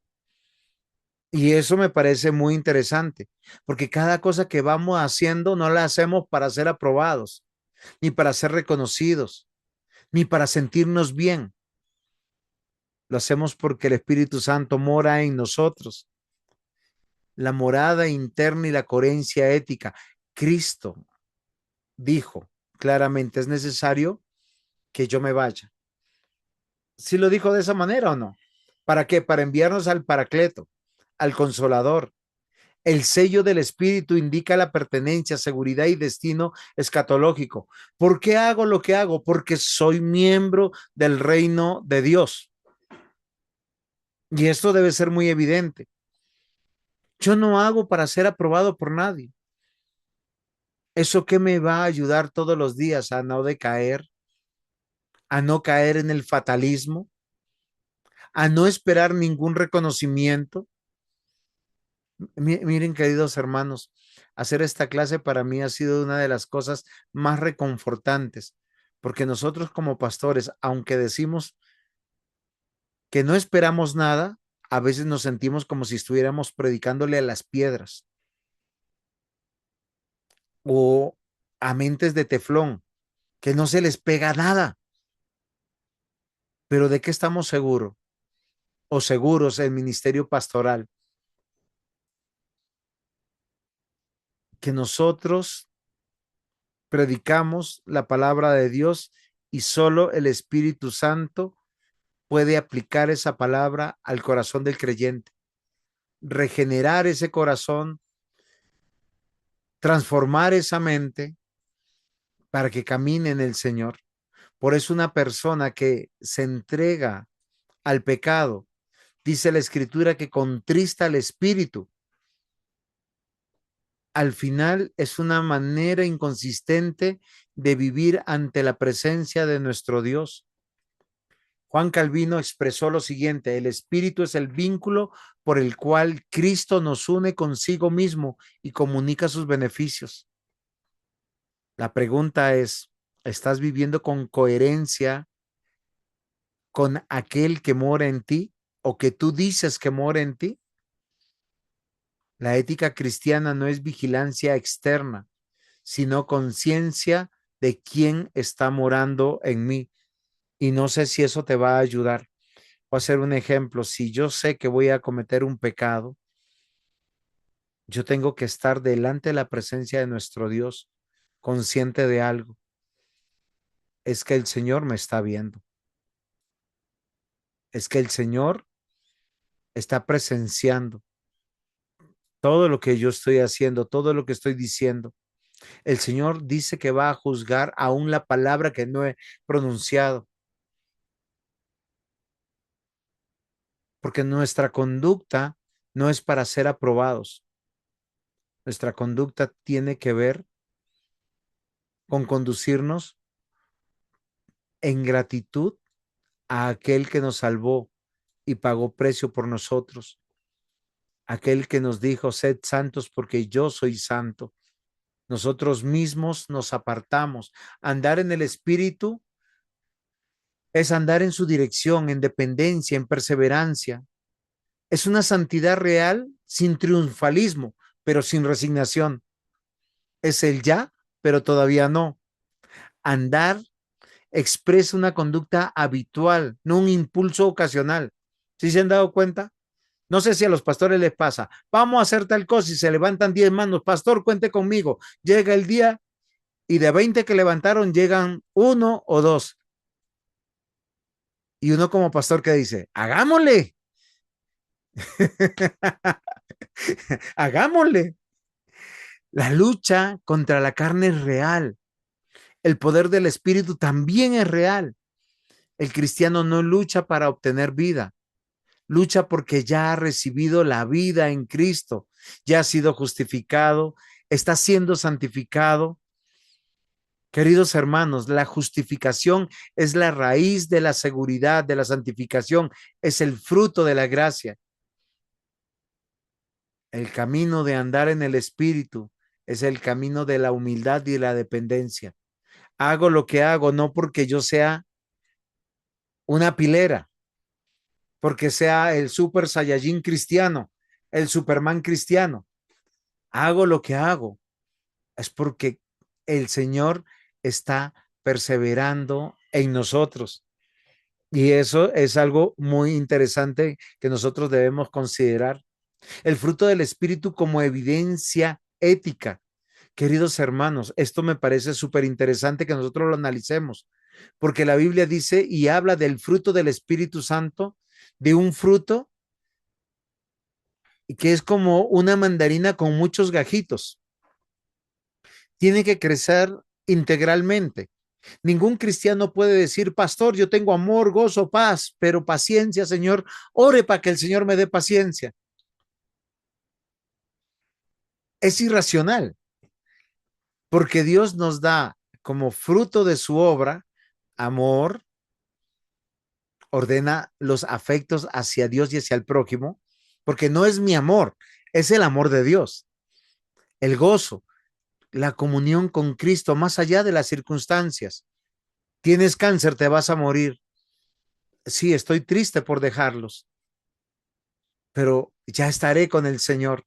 Pablo reflexionó sobre ese tema, dijo, ¿es ganancia morirme hoy o quedarme con ustedes un rato más? Y no sé qué escoger, pero es de Dios. Paz, gobierna el corazón reconciliado. Yo sé que mis pecados han sido perdonados. Estoy en paz con todo el mundo. Paciencia sostiene las relaciones difíciles y debemos reconocer eso. ¿Por qué yo perdono? ¿Por qué continúo? ¿Por qué no declino? ¿Por qué no claudico? Porque el Señor nos llamó a ser perseverantes. Bondad es misericordia concreta. ¿Qué necesitas? ¿Qué yo te puedo dar? Fidelidad, lealtad perseverante, algo que hoy se carece. Es fácil ser leal mientras tenemos convenios y recibimos dádivas de otros, pero tan frágil a veces la lealtad cuando ya no puedo lucrarme de ti, cuando ya no puedo aprovecharme de ti, cuando ya no tengo beneficio. La fidelidad, la lealtad debe ser perseverante, la mansedumbre, firmeza con humildad pastoral, templanza, deseos bajo el señorío de Cristo. Queridos hermanos, matar el pecado es vivir el fruto del Espíritu Santo. Esto es extraordinario. Y a mí siempre, perdón, voy a usar una palabra muy coloquial, a mí me raya Gálatas capítulo 5. Me raya mucho, porque yo pensaría que frente al quebrantar la ley de Dios con esos pecados horribles entre Gálatas 5:19 al 21, diría que estar en el Espíritu es dejar de hacer esas cosas. Y no, mis hermanos, la ética es andar en amor, en gozo, paz, paciencia, bondad, fidelidad, mansedumbre, templanza, y con eso empezamos a querer cumplir la ley de verdad, a amar al prójimo como a nosotros mismos. Es tan fácil amar al que yo necesito, amar al que del cual me beneficio, amar a aquel que yo sé que no lo puedo abandonar, padre, madre, esposo, esposa, hijos. Por eso el amor genuino es congregacional, porque ahí no amo por apellidos o por conveniencias. Amo al que Cristo amó. ¿Por qué tengo que amarlos a ustedes? Porque Cristo los amó y no los puedo amar a mi manera. Los tengo que amar sacrificialmente porque Cristo murió por ustedes. Y si ustedes valieron la sangre de Cristo, ¿por qué yo me tengo que conducir de una manera diferente? Sería menospreciar a Cristo mismo. Y esto debe ser muy interesante, morir al pecado y vivir para la justicia. Por eso, mis amados hermanos, hay que evitar reducir la caída recurrente a la falta de información o a la falta de la voluntad. preguntar por adoración, hábitos, comunidad, palabra, oración, rendición de cuentas. Todo eso solo se puede hacer en comunidad eclesiástica. Dios nos añade a una comunidad local donde a mí me conocen, donde me pueden dar referencias, donde yo puedo decir, ajá, este hombre sí, es un hombre que ha nacido de nuevo, que confiesa sus pecados y está perseverando en misericordia, en amor, en paz, donde está siendo restaurado. La iglesia no aprueba a los santos hombres de Dios, porque los santos hombres de Dios fueron añadidos para ser santificados. ¿Saben qué significa eso? Que en la iglesia santificamos a otros y otros nos santifican a nosotros. La santificación es espiritual, integral, comunitaria. Eso es ética. Fíjense que uno de los requisitos para ser pastor, yo no sé si ustedes se recuerdan, uno de esos requisitos que pueden conservar toda esta idea. ¿Cuál sería?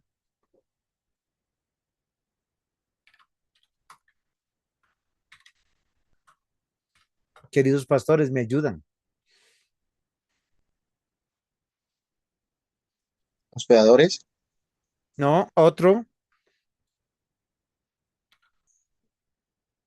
ayúdenme con otro.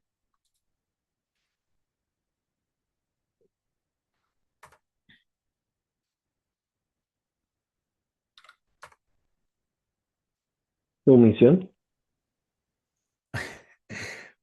Miren, en 1 Timoteo 3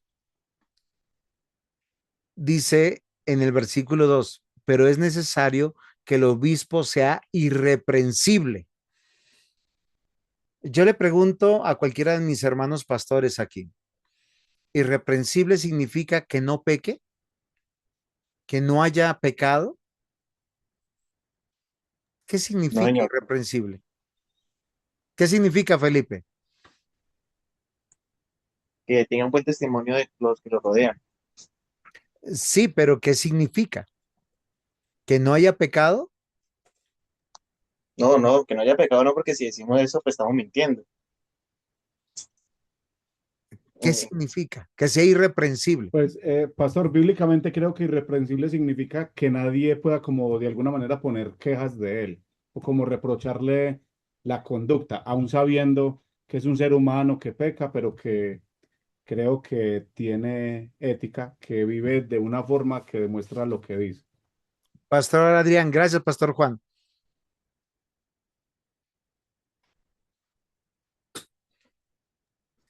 Pastor Gracias, Adrián. pastor. Sí, pastor, sí, es que no me abría el audio.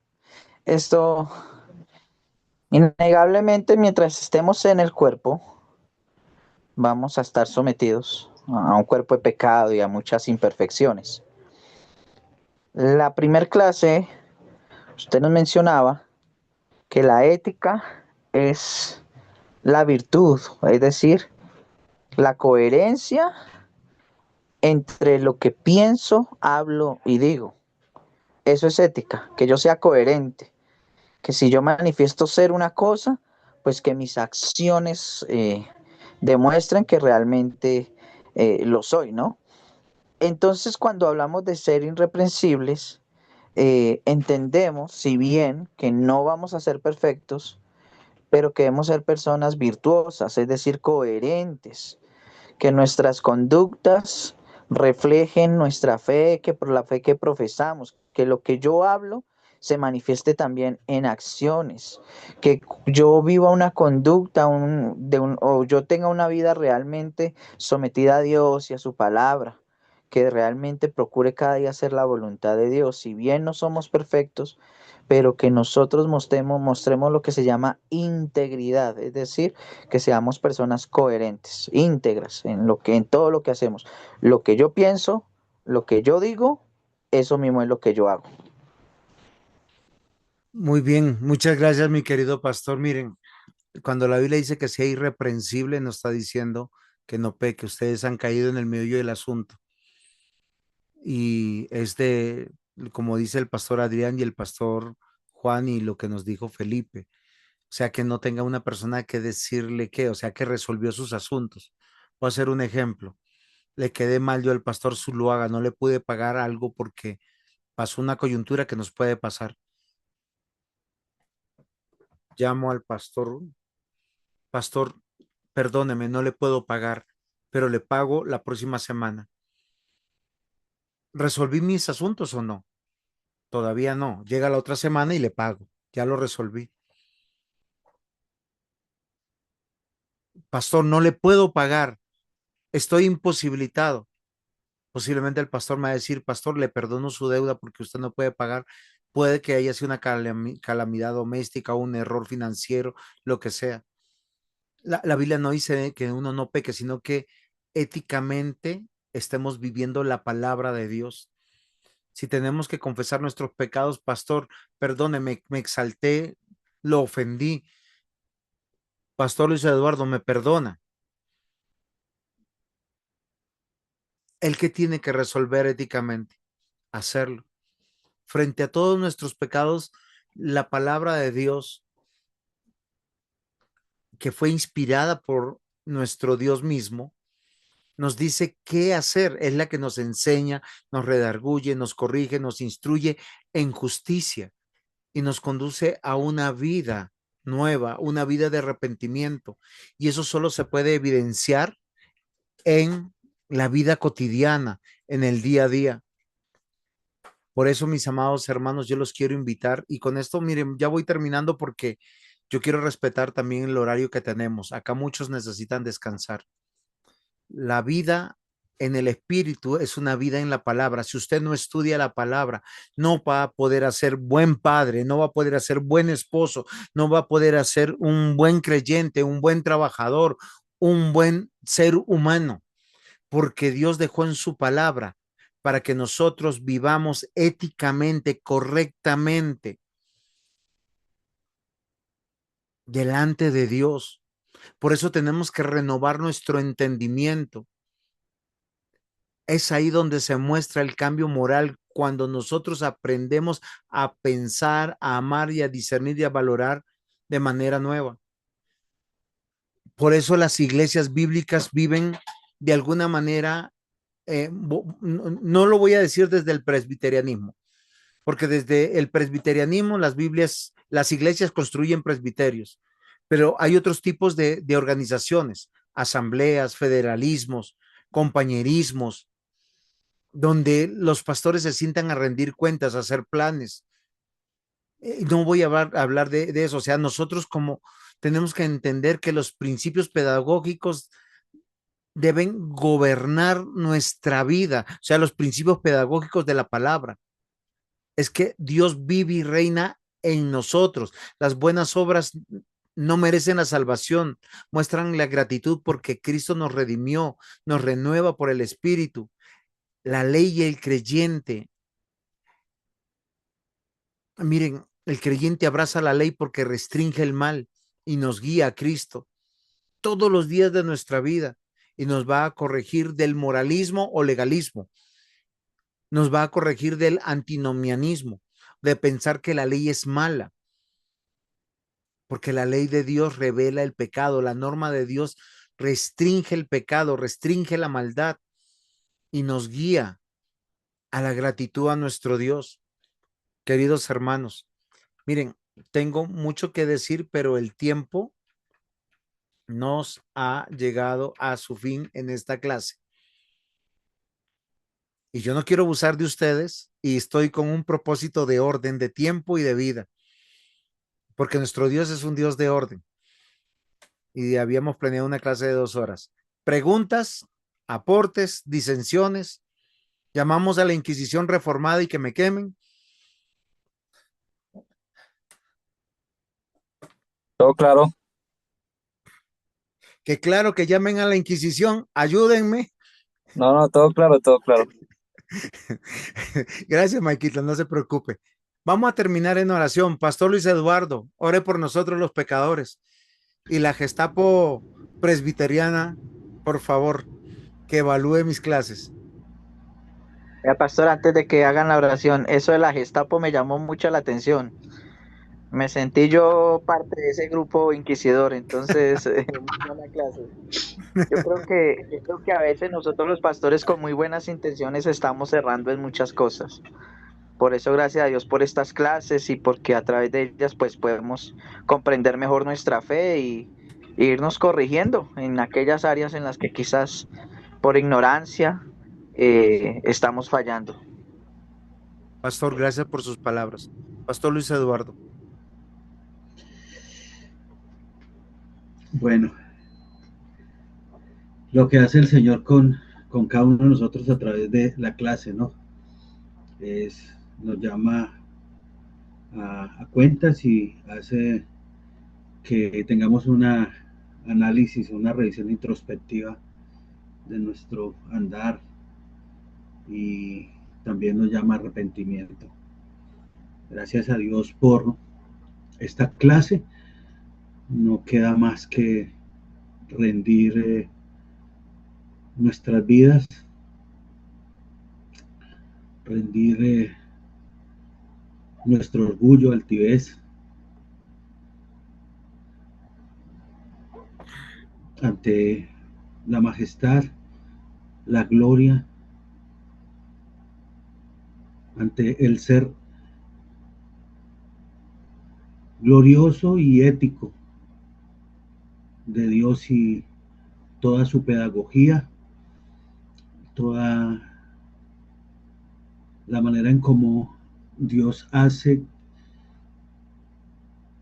las cosas comprensibles para que nosotros de manera entendida reconozcamos nuestra miseria, nuestro pecado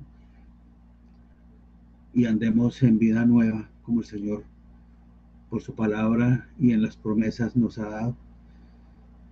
Te doy gracias, Dios, por esta clase. Te doy gracias, Señor, por esta exposición. Te doy gracias, Señor, por la vida del pastor Juan José. Te doy gracias, Dios, por los pastores, mis hermanos, nuestra familia que está reunida en esta clase, Dios. No queda más, Señor, que alabarte y glorificarte porque trae, Señor, vida y renueva cada momento nuestras almas, Dios, nuestro andar como cristianos. Nos santificas con tu palabra. Gracias, Señor. Gracias, Dios, en el nombre de Cristo. Amén. Apreciados pastores, el Señor les bendiga, mis queridos hermanos, hermanas. Bendiciones, gracias. Muchas gracias y una feliz noche. Bendiciones para todos, hermanos. Amén. Feliz noche, que Dios me los continúe bendiciendo. Hola, mi Amén. amigo. Bendiciones, Pastor Luis Eduardo. Bendiciones. Aquí estoy.